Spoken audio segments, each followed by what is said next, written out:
नमस्कार साथियों, पर्याय क्लासेस में आपका स्वागत है। आज से हम हिंदी व्याकरण शुरू कर रहे हैं, जिसमें सभी टॉपिक्स को क्लियर करेंगे। ये हमारी छोटी छोटी वीडियो होंगी। हम ज़्यादा समय वेस्ट नहीं करते हुए चलो शुरू करते हैं। ये पहला अध्याय है हमारा, भाषा, व्याकरण एवं लिपि का परिचय। पहले हम परिचय देखेंगे, कहाँ से कैसे ये आए हैं। लिखा है कि मानव जाति के विकास की सुदीर्घ इतिहास में सबसे महत्वपूर्ण संप्रेषण माध्यम रही है भाषा। मनुष्य समाज की इकाई है और मनुष्य से ही समाज बनता है। समाज की इकाई होने के कारण परस्पर विचार, भावना, संदेश, सूचना आदि के व्यक्ति के लिए मनुष्य को कई मानकों की आवश्यकता होती है, जिसके लिए कई विद्वानों ने इतिहास, संस्कृति और ज्ञान विज्ञान की रचना के लिए परंपराओं को अपनाया। संसार में संस्कृत, हिंदी, अंग्रेजी, बंगला, गुजराती, उर्दू, मराठी आदि बहुत सारी भाषाएं हैं।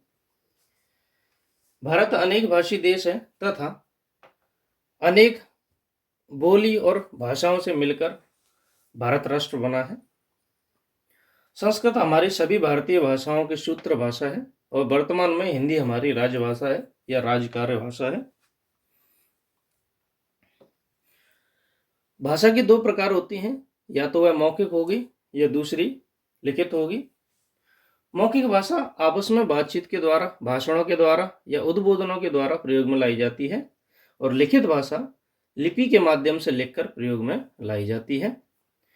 यद्यपि भाषा भौतिक जीवन के पदार्थों तथा मनुष्य के व्यवहार के चिंतन की अभिव्यक्ति के साधनों के रूप में विकसित हुई है, जो कि हमेशा से ही नहीं अपितु उसमें दूसरी बोलियों, भाषाओं, संपर्क भाषाओं से शब्दों का आदान प्रदान होता रहा है। अर्थात कई सारी भाषाओं, बोलियों से इस भाषा में आदान प्रदान शब्दों का हुआ है। कई सारे शब्द लिए गए हैं, कई सारे शब्द छोड़े गए हैं। जीवन के प्रति रागात्मक संबंध भाषा के माध्यम से ही संपन्न होता है। सॉरी।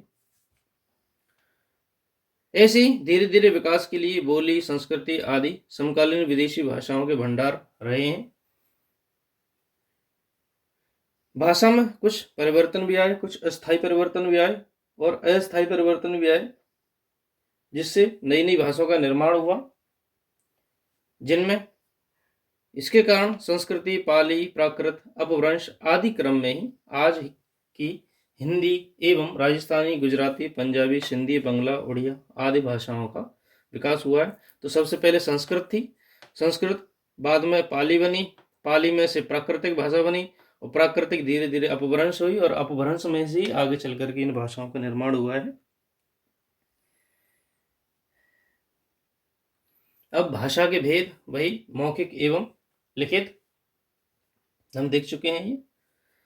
ये था कि जो मौखिक भाषा होगी वे व्यवहार के संप्रेषण एवं स्वाभाविक रूप से मौखिक भाषा सीखी जाती है एवं बोली जाती है, जबकि लिखित भाषा की वर्तनी उसी के अनुरूप उच्चारण प्रयत्नशील सीखना पड़ता है, यानी कि उसको लिखना और उच्चारण भी दोनों सीखने पड़ते हैं, लेकिन मौखिक भाषा में केवल उच्चारण ही होता है।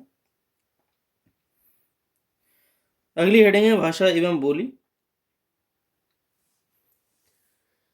एक सीमित क्षेत्र में बोले जाने वाली भाषा के स्थानीय रूप को बोली कहा जाता है, यानी कि यदि कोई भाषा होगी और उसमें कुछ स्थानीय शब्द जोड़ दिए जाएं या स्थानीय रूप हो उसका, तो उसे बोली कहते हैं। इसे उपभाषा भी कहते हैं। कहा गया है कि कोस कोस पर पानी बदले, 5 कोस पर वाणी। तो इसमें कोई ना तो ग्रामर होगी और ना ही किसी शब्द वाक्य को पूरा किया जाएगा। ये बोलियां होती हैं। ये कहना चाहते हैं, ये हिंदी अर्थ हो गया इसका, हिंदी भाषा हो गई। ये बोली है कि कोस कोस पर पानी बदले, 5 कोस पर वाणी। और इसका हिंदी ट्रांसलेशन हो गया कि हर 5-7 मील पर बोली में बदलाव आ जाता है। ये पूरा सेंटेंस हो गया। इसका मतलब ये भाषा है और ये बोली है।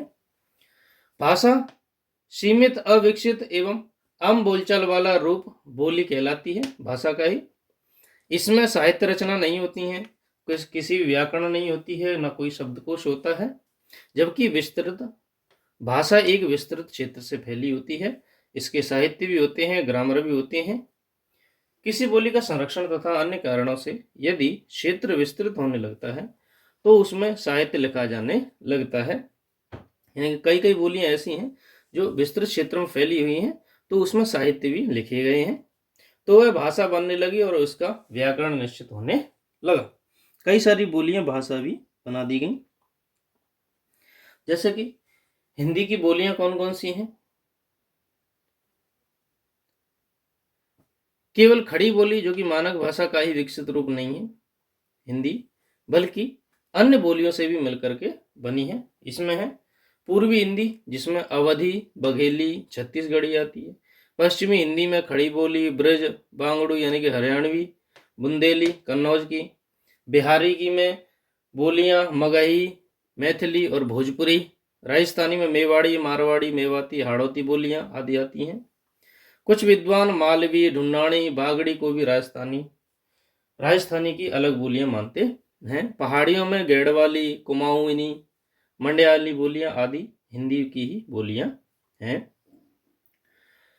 इन बोलियों के मेल से बनी हिंदी को संविधान सभा ने 14 सितंबर 1949 को भारत की राजभाषा स्वीकार किया। विभिन्न बोलियों की मेल से बनी हिंदी भाषा के विविध कारण ही हिंदी के क्षेत्रीय उच्चारण की विविधता पाई जाती है।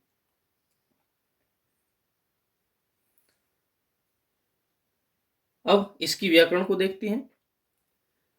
हिंदी व्याकरण हिंदी भाषा के शुद्ध रूप लिखने एवं बोलने के संबंधित नियम का शास्त्र है। किसी भी भाषा को जानने के लिए व्याकरण को भी जानना बहुत ही आवश्यक होता है।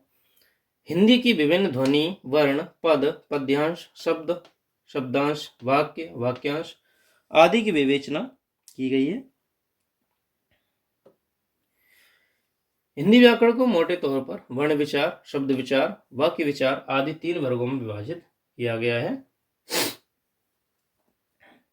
अब नागरी लिपि को देखते हैं हम।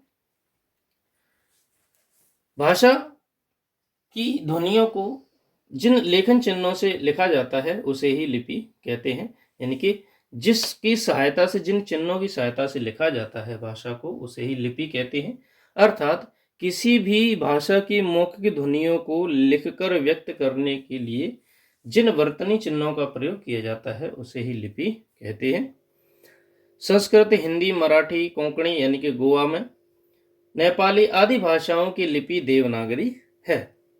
इसी प्रकार अंग्रेजी की रोमन है, पंजाब की गुरमुखी लिपि है, उर्दू की फारसी लिपि है। भारत सरकार के अधीन केंद्रीय हिंदी निदेशालय ने अनेक भाषाविदों, पत्रकारों, हिंदी सेवी संस्थाओं तथा विभिन्न मंत्रालयों के प्रतिनिधियों के सहयोग से हिंदी की वर्तनी का देवनागरी में एक मानक स्वरूप तैयार किया है, जो सभी हिंदी प्रयोक्ताओं के लिए समान रूप से आते हैं। जैसे देवनागरी के लिए स्वर कौन से आते हैं? तो ये सभी स्वर दिए गए हैं: अ, आ, ई, उ, री, ए, ऐ, ओ और औ। जो सिंगल आ होगा उसके लिए कोई मात्रा नहीं होती है और सभी के लिए मात्राएं दी गई हैं। एक अनुस्वार स्वर होगा जो अंक की बिंदी होगी, और अ पर भी अंक की बिंदी, जैसे अंश, अंदेशा, संपदा, हंस आदि में लगती है। अनुनासिक चंद्र बिंदु होगी, जैसे हंसना, धुआं, चांद आदि में लगाई जाती है। विसर्ग 2 बिंदी होंगी या आप के बाद 2 बिंदी होंगी, जैसे अधः पतन, दुख, मनस्थिति। ये देवनागरी के लिए फिक्स जो चीजें हैं वे दी गई हैं। अगले हैं व्यंजन। ये सभी व्यंजन दी गए हैं। फिर है संयुक्त व्यंजन। संयुक्त व्यंजन में क्ष, त्र, ज्ञ और श्र दिए गए हैं। हल चिन्ह नीचे होता है। हल चिन्ह का मतलब ये होता है कि उसमें, उस व्यंजन में कोई भी स्वर नहीं जुड़ा हुआ। इनमें कोई हल चिन्ह नहीं लगा हुआ है, इसका मतलब इनमें अस्वर जुड़ा हुआ है। ग्रहित स्वर अ होता है, अ। ग्रहित व्यंजन कौन से हैं? क, ख, ग, ज, फ। अंग्रेजी भाषा से ग्रहित स्वर अ से लिए गए हैं, जैसे डॉक्टर, कॉलेज, कॉटेज। फारसी से गृहीत ध्वनियां कौन कौन सी हैं?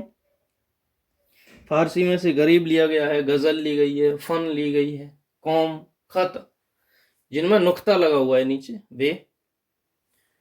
तो ये थी आज का हमारा हिंदी भाषा के परिचय। वीडियो को अंत तक देखने के लिए धन्यवाद। Thank you.